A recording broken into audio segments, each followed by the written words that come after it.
Hello friend, welcome to my channel. আজকে কেকটা যে অর্ডার করেছিল সে আমার কাছে প্রথমবার কেক অর্ডার করেছে। আর এই কেকটা থিম ছিল ফুটবল থিম কেক। এটা পুরোপুরি কাস্টমাইজ কেক ছিল। কাস্টমার সব কিছু ডিটেলস আমাকে বলে দিয়েছিল একটা ফটো পাঠিয়ে।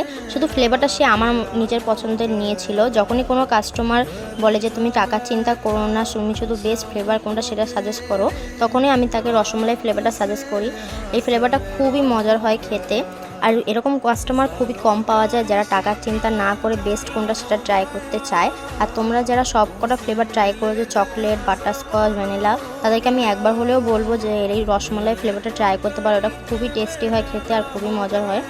সো আমি প্রথমে কেকটার প্রথম লেয়ারটা দিয়ে তার উপরে আমি রসমালাই যে দুধটা থাকে সেটা দিয়ে দিয়েছি। তারপর আমি রসমালাই ক্রিম, তারপর আমি রসমালাই বেশি বেশি করে দিয়ে দিয়েছি যাতে এক একটা বাইটে রসমালাইটা পড়ে আর খুবই টেস্টি লাগে খেতে আর খুবই মজার লাগে।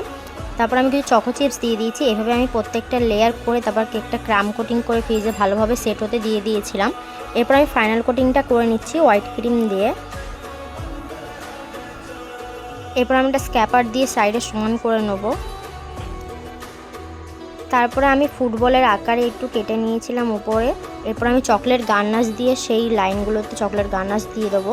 তারপরে চকলেট গার্নাশ দিয়ে আর স্টার নজল দিয়ে আমি ডিজাইনগুলো করে নিচ্ছি। আর এই কেকটা আমি ফাইনাল লুকটা ভিডিও করেছিলাম, কিন্তু পরে দেখি সেটা ডিলিট হয়ে গেছে, তাই আমি লাস্টে কিছু ফটো দিয়ে ভিডিও করে তারপর এটা দিয়েছিলাম। এরপর আমি একটা ঘাস নজল দিয়ে আর সবুজ কালারের ক্রিম নিয়ে কিছু ঘাস করে দিচ্ছি উপরে আর সাইডে।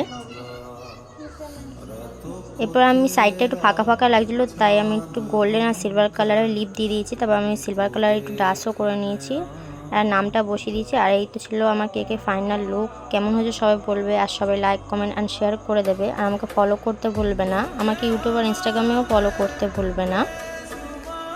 Thank you for watching.